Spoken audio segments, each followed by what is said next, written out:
저는 은혜빛교회 정유철 집사고요. 네, 주일학교 부장집사를 맡고 있습니다. 제가 이 자리에 서게 되어서 감사하고 영광스럽고 부담스럽고 네, 뭐 여러 가지 마음이 듭니다. 잠시만요. 어제 말씀을 다 준비하고 밤에 자다가 새벽에 꿈을 꿨어요. 제가 말씀을 준비하고 이 자리에 앉았는데 제 패드가 안 되는 거예요.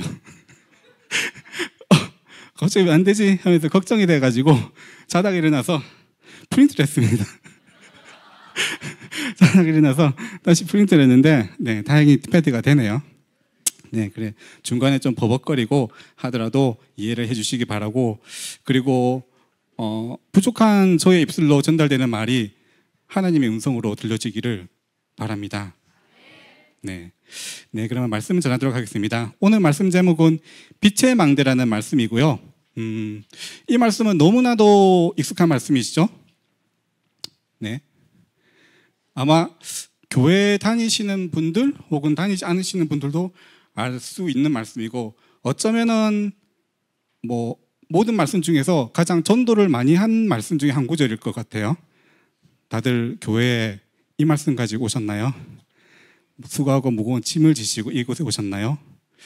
근데 제가 이 말씀을 다시 좀 읽다가 보니까는 깨닫게 된 게 참 있더라고요. 뭐냐면은 내가 이 말씀을 안다고 했는데 잘 몰랐다는 것을 좀 느끼게 되었어요. 여러분, 수고하고 무거운 짐을 가지고 하나님께 나오라고 했는데 어떻게 그 짐을 내려놔야 합니까? 내려놓습니다. 내려놓겠습니다. 하나님, 내려놔야지. 제가 마음을 다 버리겠습니다. 내려놔지시나요? 다들 되셨나요? 불교에서는 비유라고 합니다.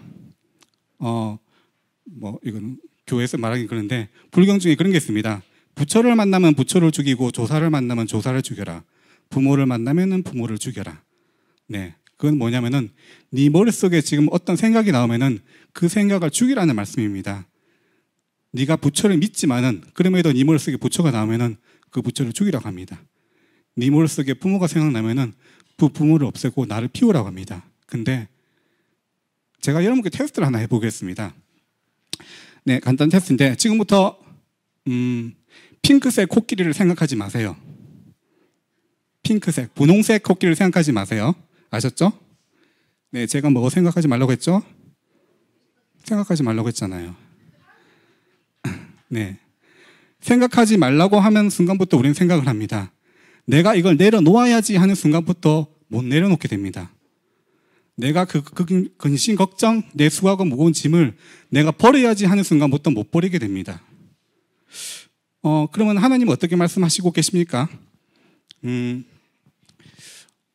사실 우리는 이미 답을 가지고 있습니다. 여러분 혹시 스트레스 많이 쌓일 때 어떻게 하시나요? 네, 어떤 분들은 달콤한 케이크, 초콜릿을 먹기도 합니다. 아니면 아주 매운 음식을 먹기도 합니다. 아니면은 술이나 담배를 피우거나 마시기도 합니다. 그죠? 아닌가요? 네, 다른 것을 하면은 다른 걸 안 하게 됩니다. 그러니까는 사람은 본래 멀티가 안 된다고 해요. 두 가지를 동시에 못 한대요. 한 가지 생각을 하게 되면 다른 생각을 못 해요. 다른 감각에 빠지면 다른 감각이 안 돼요. 나는 공부할 때 음악 듣는데? 네, 그건 멀티가 아니라고 합니다. 스위치가 바뀐다고 합니다. 음악 들었다가 공부했다가, 음악 들었다가 공부했다가. 네, 그래서 사람은 두 개를 못 한대요. 그래서 한 가지만 하게 됩니다. 그러면 내가 그 걱정, 근심을 하지 않으려면 어떻게 해야 되느냐?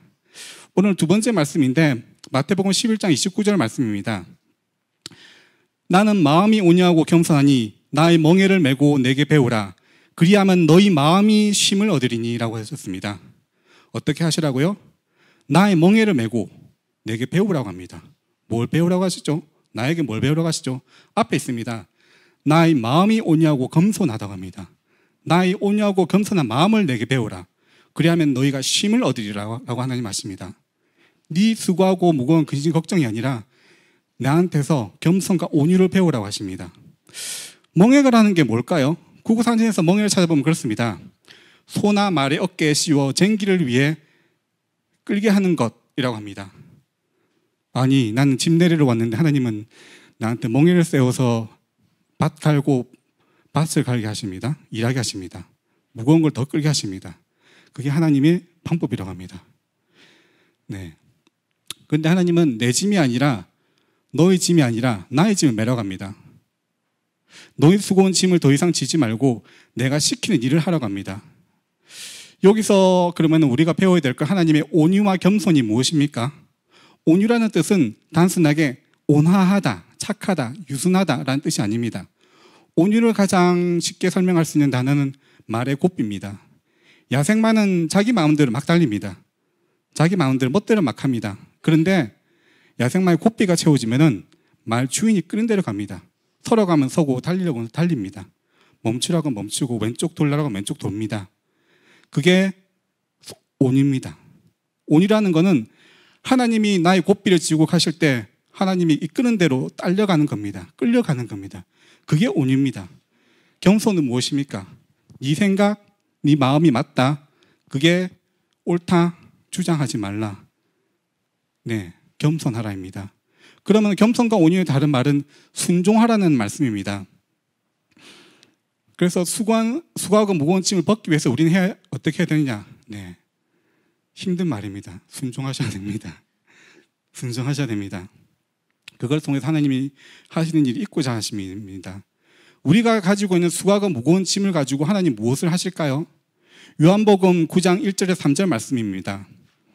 예수께서 길을 가실 때에 날 때부터 맹인된 사람을 보신지라. 제자들이 물어 이르되 랍비여, 이 사람이 맹인으로 난 것이 누구의 죄로 인함이니까? 자기니까 그의 부모니까? 예수께서 대답하시되 이 사람이나 그 부모의 죄로 인한 것이 아니라 그에게서 하나님이 하시는 일을 나타내고자 하심이라. 네, 하나님은 하나님이 하시고자 하시는 일을 우리의 삶을 통해서 나타내게 하고 싶어 하십니다. 그래서 우리는 누군가의 답이 되어줘야 되고 우리는 하나님이 원하시는 것을 해야 됩니다. 그럼 하나님이 원하시는 것은 무엇이냐? 내 옆에 있는 사람은 살리라고 합니다. 네가 만난 사람은 살리라고 합니다. 지난주에 서울에서 아주 끔찍한 교통사고가 있었습니다. 아마 다들 보셨을 텐데 9명인가 되는 사람들이 그냥 퇴근길에 그냥 서 있었는데 그냥 차가 와서 네, 많은 사람이 다치고 많은 사람이 죽었습니다. 때로는 뭐 그게 급발진 교통사고다 아니면은 운전 미숙이다 여러 가지 말들이 많지만은 그 사고를 당한 가족 입장에서 어떤 마음이 들까요? 어떤 위로를 할 수 있을까요? 우리는 그들에게 가서 야, 괜찮아. 예수가 그리스도입니다. 라고 하는 말이 위로가 될까요? 그 복음의 말이 위로가 될까요? 그게 정답인데 그게 위로가 될까요? 근데 7월 5일 일자에 국민일보에 이런 기사가 실렸습니다. 혹시 기억하실지 모르는데 강릉에서 급발진 사고가 있었습니다. 할머니가 운전하는 차에 손자가 탔는데 급발진 사고 때문에 손자는 죽고 할머니는 크게 다쳤습니다. 그래서 할머니는 5번인가 되는 큰 수술을 받았고요. 그리고 할머니가 병원에 있을 때는 그걸 말을 안 했다고 해요. 자기 아들이랑 며느리가. 근데 병원에서 그랬다고 해요. 병원에 있을 때 말해라. 집 밖에서 말했다가 할머니가 큰 충격을 받으면은 어떻게 안 되니까는 병원에서 말해가지고 이걸 조금 그거 알려라 라고 했다고 해요. 네. 그래서 그 아들이 그걸 할머니께 말했습니다. 그리고 명절날 집에 갔는데 할머니가 아들과 며느리 앞에 무릎 꿇었대요. 미안하다고. 나 때문에 내 손주, 내 아들을 죽였다고. 미안하다고. 그 아들이 펑펑 울었대요. 강릉에 사는데 강릉 바닷가에서 펑펑 울었대요. 그런데 그 사람이 7월 5일 날짜에 국민일보 신문에 이런 글을 올렸습니다.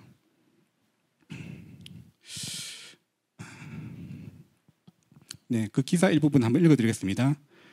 도연이는 하나님 품으로 떠나보냈고 친어머니는 중환자실에 계셨습니다. 이유도 영무도 모른 채 한순간에 이런 상황이 맞닥뜨리게 되니 결국 화살은 하나님께 향할 수밖에 없었죠. 탄생의 기쁨을 저에게 주셨던 하나님께서 또 도연이를 데려가시면서 원망은 하나님께로 향할 수밖에 없었지만 그렇게 원망하면서도 결국 하나님께 나아올 수밖에 없는 믿음 없고 나약한 존재임을 다시 한번 고백하게 되는 것 같아요.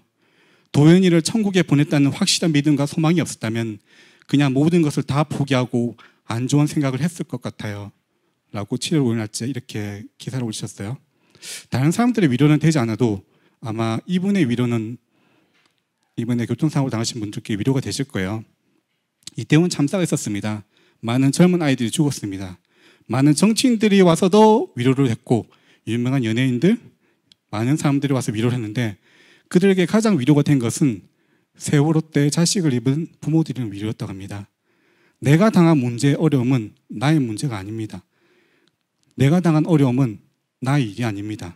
그것은 하나님이 그 일을 통하여 누군가를 살리기 위한 일입니다. 누군가의 답이 되는 삶이 우리 삶의 목적이 되어야 됩니다. 우리는 고난이 올 때 욥을 많이 생각합니다. 욥을 보면 그렇습니다. 재산을 잃었고 자식을 잃었고 내 육신의 고통을 당했습니다. 그래서 욥을 보면은 우리 욥을 보면 그러면 그래, 욥도 그랬지. 욥도 그 고난의 길을 걸었지. 그 고난의 삶을 살았자면서 위로라는 것을 받습니다. 그런데 저는 그 글을 보다 보면 그런 생각이 들어요. 욥이 괜찮을까? 괜찮았을까 마지막에? 그러니까는 욥기 42장 16절 17절 이렇게 되어 있습니다. 그 후에 욥이 140년을 살며 아들과 손자 4대를 보았고 욥이 늙어 나이가 차서 죽었더라. 네, 이걸 복이라고 했습니다. 근데 진짜 복일까? 그렇습니다. 저는 어렸을 때 집에 위인전이 있었어요. 근데 저는 위인전에 이걸 한 가지 법칙이 있었습니다. 뭐냐면은 탄생연도와 사망연도를 봅니다. 그래서 최소한 60년 이상 산 위인들만 읽었습니다. 왜냐면은 일찍 죽으신 분들은 뭔가 좀 불행한 삶인 것 같고 행복하지 않은 삶인 것 같아서 위인전이라도 읽기가 그렇더라고요. 저는 해피 엔딩을 좋아합니다. 그래서 위인전 읽을 때도 뭐 잘 아실지 모르겠지만 고려 무신정권 최충원 70세 이상 살았습니다. 황희정승 70세 이상 살았습니다. 그리고 저는 이순신 장군보다 이순신 아마 50세인가 40몇 살에 돌아가셨을 거예요. 저는 그래서 김유신을 좋아했습니다. 김유신은 70세 넘게 살았습니다. 네. 그래서 저는 오래 사는 게 행복이고 오래 살 수 있는 게 기쁨이라고 생각했습니다. 근데 욥을 보다 보면 그런 생각이 들어요. 재산은 다시 얻으면 돼요. 내 건강도 건강해지면 돼요. 근데 자식이 죽은 건 어떤 마음일까요? 욥기 10장 4절 5절 말씀입니다. 주께도 육신의 눈이 있나이까? 주께서 사람처럼 보시나이까? 주의 날이 어찌 사람의 날과 같으며 주의 해가 어찌 인생의 해와 같기로 라고 말합니다. 하나님은 내 마음 몰라요. 육신이 없으니까. 하나님은 내 아픔 몰라요.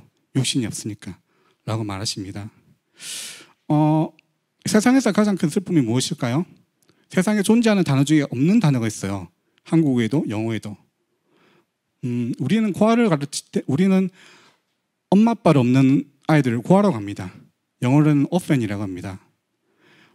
아내가 없는 남편을 가지고 호랍이라고 합니다. 영어로는 widower라고 합니다. 남편이 없는 아내를 가르쳐서 우리는 과부라고 합니다. widow라고 합니다. 그런데 자식을 잃은 부모를 지칭하는 단어는 한국어에 없습니다. 영어에도 없습니다. 왜냐하면 사람의 말로는 그건 어떤 것으로도 표현할 수 없기 때문에 그렇습니다. 사람의 말로 표현할 수 없는 고통을 욥은 그 상의 평생을 가지고 살았을 겁니다. 그럼 욥은 어떤 마음이 있을까요? 괜찮았을까요? 어떻게 괜찮을 수 있죠? 하나님께 원망이 들지 않았을까요? 그런데 욥과 비슷한 시대를 살았던 아브라함 이야기를 해드리겠습니다. 욥은 족장 시대를 살았습니다. 아브라함도 족장 시대를 살았고 우리가 몇 주 전에 본 말씀 중에서 아브라함이 이삭을 바치는 말씀이 나옵니다. 아브라함 이삭을 바치는 그 이야기를 보면 그렇습니다. 하나님이 이삭을 바치라고 합니다. 귀하게 얻은 아들을. 그런데 욥은 아브라함은 두말하지 않고 이삭을 끌고 모리아 산으로 가서 바치려고 합니다. 그때 하나님이 욥아, 아브라함아 하지 말라고 하십니다. 하지 말라고 하십니다. 죽이지 말라고 하십니다. 그때 저는 그런 생각이 들어요. 내가 아브라함이었으면 하나님께 어떻게 할까? 하나님 장난쳐요 나랑? 죽이라고 이까지 끌고 오라고 하시더니 나랑 장난치세요? 라고 할 것 같아요. 근데 아브라함은 아무 말도 안 합니다. 근데 그런 의문이 듭니다. 왜 하나님은 그러셨을까? 그냥 아브라함 믿음을 시험하기 위해서 그러셨을까?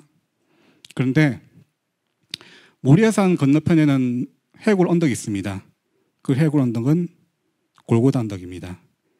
예수님의 십자가를 지시고 오르신 언덕입니다. 아브라함은 모리아의 산에서 자기 아들을 죽이지 않았지만은 하나님은 자기 아들을 그 모리아산 건너편에 있는 해골 언덕에서 골고다 언덕에서 십자가에 못 박혀 죽였습니다. 죽게 하셨습니다.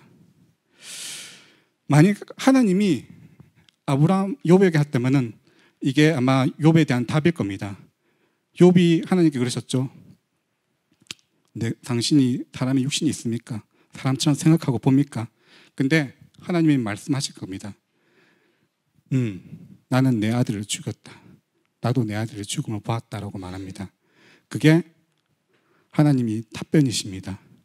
만약에 하나님께서 그냥 전지전능하시다고만 하신다면 우리는 하나님을 믿지 않을 것 같습니다.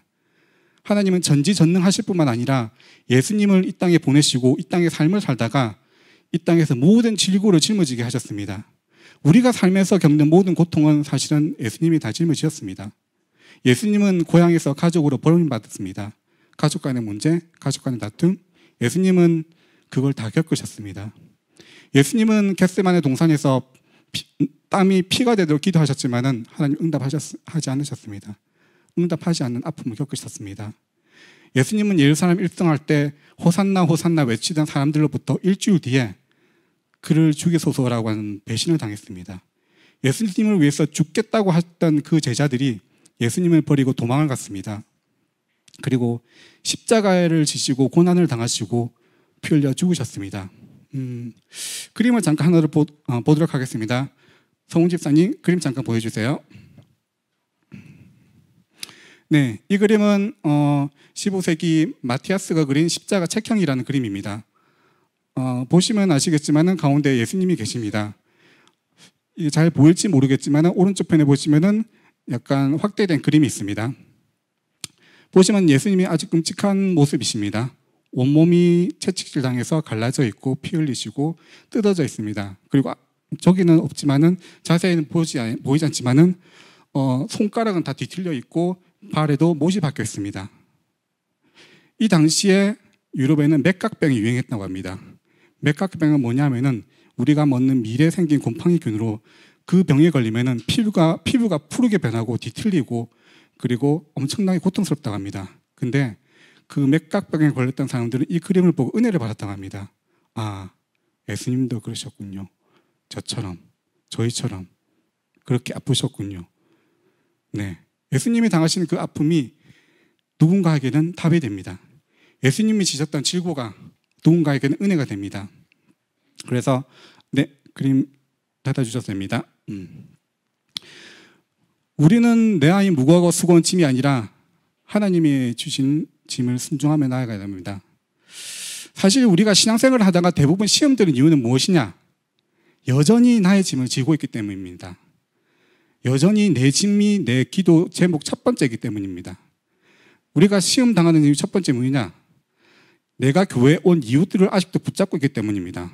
예를 들어서 제가 아직까지도 내 다리 낫게 해주세요, 걷게 해주세요가 제 첫 번째 기도 제목이었다면 저는 이 자리에 아마 없었을 겁니다. 교회를 떠나거나 했겠죠. 십몇 년 기도했는데 응답 없는데 왜 이 자리에 섭니까? 그렇잖아요. 그런데 지난주 헌신예배 때 김영화 집사님이 말씀하신 것처럼 우리는 각자 다른 문제 때문에 왔지만은 지금 다 그 각자 다른 문제가 아니라 나에 대한 하나님의 사명 때문에 이 자리에 있습니다. 하나님을 믿는 것은 나의 문제 때문이 맞습니다. 근데 신앙생활을 하는 것은 나의 문제 때문에 하면 안 되십니다. 신앙생활을 하는 것은 다른 사람을 위해서 해야 됩니다. 치료와 치유라는 게 있습니다. 치료를 말 그대로 다친 게 나아지는 겁니다. 부러진 다리가 낫거나 아니면은 경제 문제가 나아지거나 가정 문제가 나아지거나. 근데 때로는 그게 그대로 되지 않을 때가 있습니다.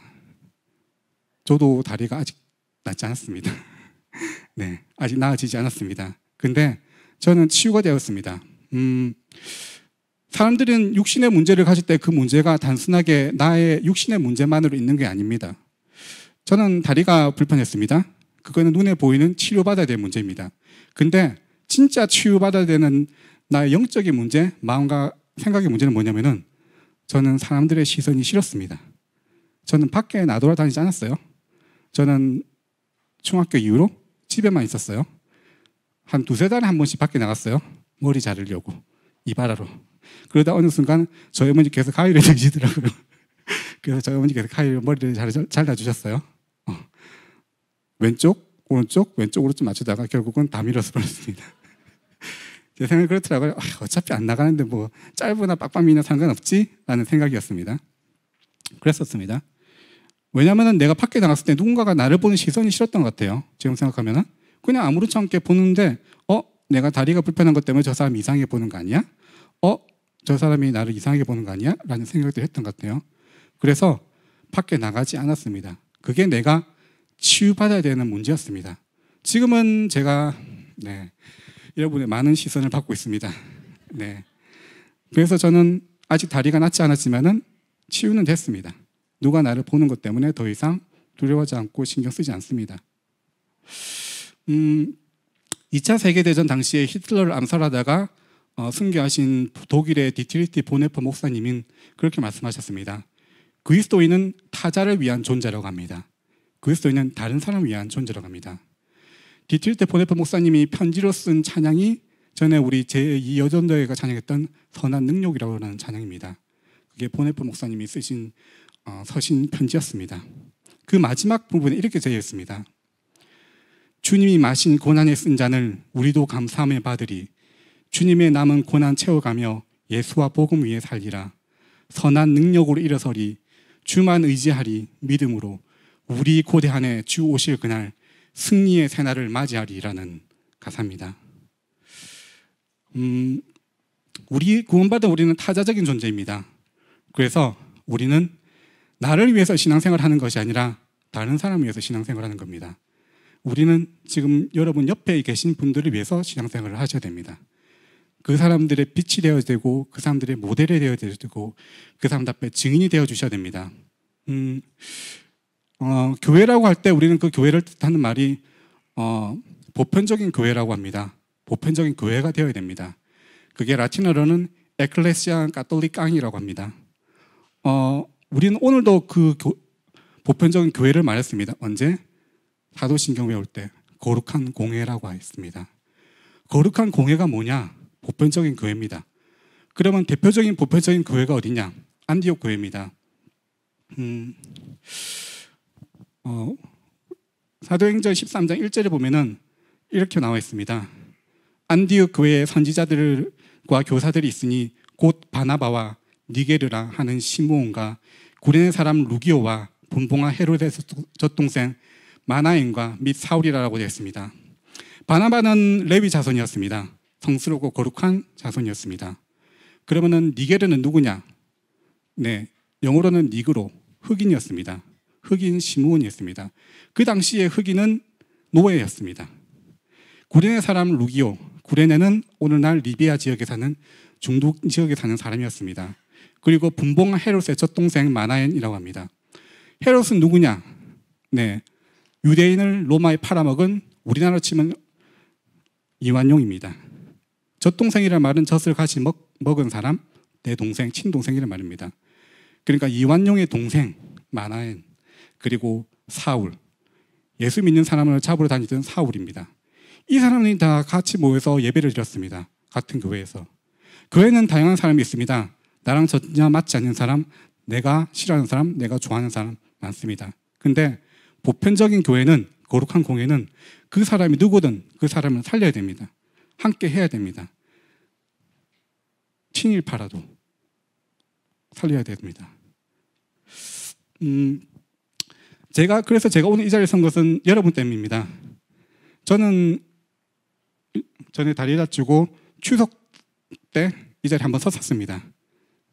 그때 제가 서운했었습니다. 하나님, 제가 다리가 다쳐서 이제 선교를 못 가고 교회를 못 가더라도 만약에 교회 강단에 서야 되는 일이 있다면은 선교팀이 가고 할 때 제가 서겠습니다. 섰습니다. 그래서 또 서 있습니다.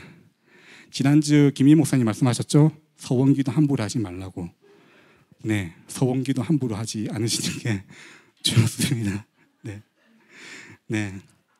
그래서 제가 오늘 이 자리에 선 거는 여러분 때문입니다. 여러분 때문입니다. 저는 1년 전에는 그렇게 생각했습니다. 우리 아버지 때문에 내가 다리 다쳤다고. 근데 아닙니다. 제가 이 자리에서 예수 그리스도를 말씀드릴 수 있음이 여러분 때문입니다. 여러분 때문에 내 다리가 다쳤습니다. 제가 다리 다치고 얼마 뒤에 교회 왔을 때 서은이가 그러더라고요. 내가 그렇게 기도했는데 아직도 안 났어요. 네, 서은이 때문입니다. 어쩌면 여러분들이 저를 위해서 기도해 준 값으로 저는 이 자리에서 지금 말씀을 전하고 있는지 모르겠습니다. 아마 그 당시에 계시지 않았던 우리 이상현 성도님 그리고 송정 성도님은 저를 만나기 전이었지만은 저는 여러분들을 위해서 다리가 다쳤습니다. 여러분들을 살리기 위해서 제 다리가 다쳤습니다. 네, 여러분들이 생각하든 생각하지 않든 저는 여러분들을 위해서 다리를 다쳤고 이 자리에서 예수 그리스도를 고백하게 됩니다. 제가 응답이 없음에 저는 감사합니다. 누군가가 저를 보면서 그래 기도 열심히 했더니 다리가 나왔어 라고 하는데 막상 기도했는데 다리가 각자가 수고하고 무거운 짐을 안 나왔다, 해결 안 되었다 하면 어떻게 하시겠습니까? 왜 유치원 집사는 되고 나는 안 돼? 부장 집사 돼야 되는 거야? 하실 거 아닙니까? 그래서 저는 제 다리가 낫자니 감사드립니다. 왜냐하면 저는 그래도 예수 그리스도라고 말할 거니까요. 그래서 저는 응답하지 않음의 증인이 되고 싶습니다. 하나님이 응답하지 않아도 저는 절대로 하나님을 부인하지 않겠습니다. 저는 하나님을 떠나지 않겠습니다라고 말하겠습니다. 그래서 바울은 말합니다. 예수 믿는 사람은 두 가지 특권이 있다고 합니다. 하나는 하나님을 믿을 수 있는 특권이고 다른 하나는 그리스도를 위해서 고난받을 수 있는 특권이라고 합니다. 근데 그런 생각이 듭니다. 그래도라는 게 항상 묻습니다. 그래도 내 문제는, 그래도 내 어려움은, 그래도 내 눈물은, 그래도 내 아픔은이라고 합니다. 조금 길지만 시를 한 편 읽어드리겠습니다. 아버지 롤하시더니 사랑하는 아들이라 날 부르시더니 온 세상 둘러서서 이 나를 몰아치는데 본체도 않으시노나 인정 없으신 하나님, 모든 것 다 내게 주신다더니 새 봐라 꽃을 봐라 걱정 말라 하시더니 넓으나 넓은 천지에 머리 둘 곳 하나 없고 마지막 기도토에서 날 잡아 넘기소니 잊지 못할 하나님, 온 세상을 건질하시면서 너 영접이 내 영접이라 말해주시면서 믿었던 12마음 12방향으로 흩어지고 내 길은 강하지 내 발꿈치 물게 하시니 알 수 없는 하나님, 구하면 주신다더니 주시기 전 받은 줄 알라시더니 피땀 흘려 앙탈하건만 죽음에 쓴 잔 기어이 내 입에 쏟아놓고야 마시는 지독하신 하나님. 네, 이 시는 함석경 선생님이 쓰신 지독한 하나님이라는 시입니다. 함석경 선생님은 1901년 태어나셔서 1989년 소천을 하셨습니다. 생각해보면 이분이 살아왔던 삶을 생각해보면 그렇습니다. 1900년 초 일제강점기였습니다. 40대 50대까지. 그래서 독립운동 하셨습니다. 그리고 6.25를 겪으셨습니다. 그리고 6.25로 모든 나라가 파괴되어서 너무나도 가난하고 힘든 나라에서 삶을 사셨습니다. 그리고 혼란한 정치적 상황을 사셨습니다. 그런데 지금은 어떻습니까? 지금은 어떤가요? 우리가 아직도 일제강점기 있나요? 얼마 전에 보니까는 뉴진스 아십니까? 뉴진스라는 아이돌 그룹이 있습니다. 뉴진스 그룹이 일본에 가서 공연을 해서 난리가 났다고 합니다. 근데 그렇게 기사들이 났더라고요. 일본 침략, 일본 정복. 네, 이제는 우리가 일본을 정복한다고 합니다. 우리가 아직도 6.25 전쟁을 겪고 있나요? 네, 아직도 우리는 휴전입니다. 그러나 우크라이나 러시아처럼 아직 전쟁을 하고 있지는 않습니다. 우리나라가 아직도 가난한가요? 네, 아니요. 지금 10위권의 경제 대국이라고 합니다. 우리나라 정치적 상황이 아직도 힘든가요? 제가 어렸을 때는 최루탄 냄새를 많이 맡았던 것 같아요. 혹시 여러분들 맡으셨는지 모르겠지만 네, 지금 웃으신 분은 맡으셨나 보네요. 근데 지금은 그러지는 않습니다. 그리고 정치인들은 뭐라고 하든 우리나라는 하나님이 지키시기 때문에 그거는 상관이 없습니다. 네. 그런데 진짜 우리가 은혜되는 것은 예수님이 십자가에서 못 박혀서 죽으심이 우리 인생의 끝이라면은 어쩌면 우리는 하나님께 위로는 받을지언정 그것 때문에 우리가 마음에 참된 평안을 누리지 못할 겁니다. 그런데 예수님은 부활하셨습니다. 믿으십니까? 믿으십니까? 십자가에서 다 이루시고 부활하셨습니까? 근데 그렇습니다. 여러분 혹시 믿지 못하시는 분이 있다면 제가 그걸 믿게 해드리겠습니다. 예수님이 부활하신 결정적인 증거는 뭐냐면은 예수님의 제자들이 예수님을 배신했다는 겁니다. 네, 그게 증거입니다. 왜냐고요? 한번 생각을 해보세요. 내 선생님이 있습니다. 내 선생님을 따릅니다. 내 선생님이 잡혀갈 일이 생겼습니다. 내 선생님이 잡혀가셨습니다. 나도 잡혀갈까 봐 도망쳤습니다. 그래서 내 선생님이 십자가에서 죽었습니다. 그때 어떤 마음일까요? 아이고, 나도 걸려들 뻔했네. 다행이다. 라는 마음이 들 수도 있고, 우리 선생님 내가 너무 사랑하고 존경했는데 안타까운 마음 때문에 그 길을 가겠다 할 수도 있습니다. 근데 한두 명 그럴 수도 있습니다. 그런데 예수님의 제자, 예수님이 버렸던 10명의 제자는 다 순교했습니다. 이거 이상한 거 아닌가요? 예수님이 살았을 때는 배신했던 제자들이 예수님이 죽고 나서는 다 순교했습니다. 십자가에 못 박혔습니다. 창에 찔러 죽였습니다. 껍질이 벗겨진 채 죽었습니다. 이거 이상한 거 같잖아요.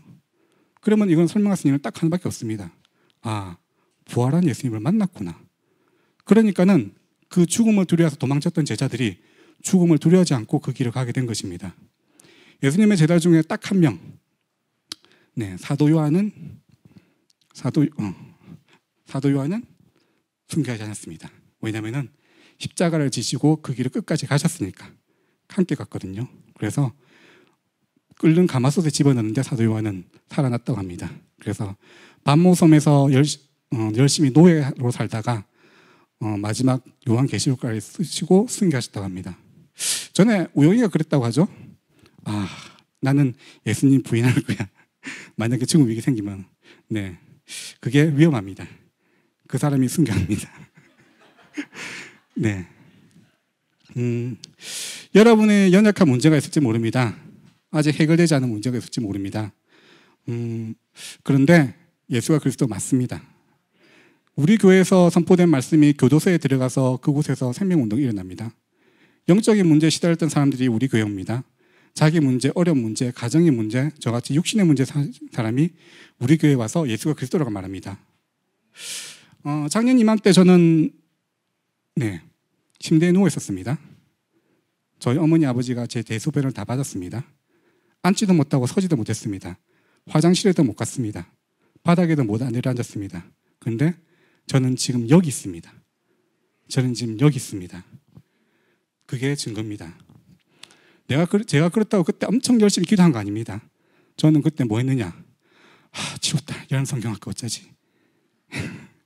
WRC 가는데 어떡하지? 조금 있으면 성교 가는데 어떡하지? 했었습니다. 여러분들은 저를 위해서 대신 많이 기도해 주셨으니까는 저는 기도를 별로 안 했습니다. 세상에는 두 가지의 망대가 있습니다. 첫 번째는 누구나 우러러 볼 수 있는 망대입니다. 손흥민, 김연아 같이 누군가 롤 모델이 되는 그런 이름난 망대입니다. 사실 그 망대는 어쩌면 우리들을 위한 망대는 아닐지도 모르겠습니다. 그 망대는 우리 후대들을 위한 망대입니다. 우리 후대들이 세워가야 되는 망대입니다. 우리들이 세워야 되는 망대는 폭풍 속에 있는 등대 같은 망대입니다. 폭풍 속에서, 어둠 속에서 죽을 둥 살둥하고 있는 사람에게 빛을 비추는 망대입니다. 그게 우리가 세워가야 되는 망대입니다. 그래서 우리 후대들은 아직 되어지지 않은 것에 대한 증인이 되어야 되고, 우리들은 우리가 살아왔던 삶에 대한 망대가 되어져야 됩니다. 그래서 우리는 그렇게 누군가를 세울 수 있어야 됩니다. 그러나 망대는 스스로 빛나지 않습니다. 여기 등대가 있습니다. 열심히 만든 아주 멋진 등대인데 이 등대 자체가 빛나지는 않습니다. 그죠? 그 등대 안인 전구에서 빛이 납니다. 우리가 빛을 내는 건 아닙니다. 우리가 빛을 내는 게 아니라 우리 안에 계신 하나님께서 빛나고 계십니다. 그렇기 때문에 우리는 나를 갈고 닦아서 그 하나님이 내 삶을 통해서, 내 말을 통해서, 내 기도를 통해서 이 땅에 드러나게 하는 게 우리의 해야 될 일입니다. 1907년 평양 대부흥 운동이 있었습니다. 그 당시에 길선주 장로님이 기도 중에 회개를 했습니다. 나는 아간과 같은 사람이다라고 회개를 했습니다. 그게 평양 대부흥 운동의 시작이었습니다. 길선주 장로님이 자기 마음의 무거운 짐을 내려놓았을 때 하나님은 부흥을 시작하셨습니다. 우리 교회 부흥의 망대는 언제 시작되느냐? 여러분들이 수고하고 무거운 짐을 내려놓게 될 때, 하나님의 짐을 지게 될 때 우리 교회는 부흥의 망대를 세워지고 부흥이 시작될 것을 믿습니다. 예수님의 마지막 말씀입니다. 내가 나를 사랑하느냐 내 양을 치라는 말씀, 땅끝까지 증인이 되라는 그 말씀대로 주님이 하실 겁니다. 수고하고 무거운 나의 짐이 아니라, 그것에 붙들려 살아가는 삶이 아니라 누군가의 짐을 대신 져 주십시오. 누군가를 위해서 살리는 짐을 지십시오. 그러면은 하나님이 여러분의 짐을 지고 가실 겁니다. 기도드리겠습니다.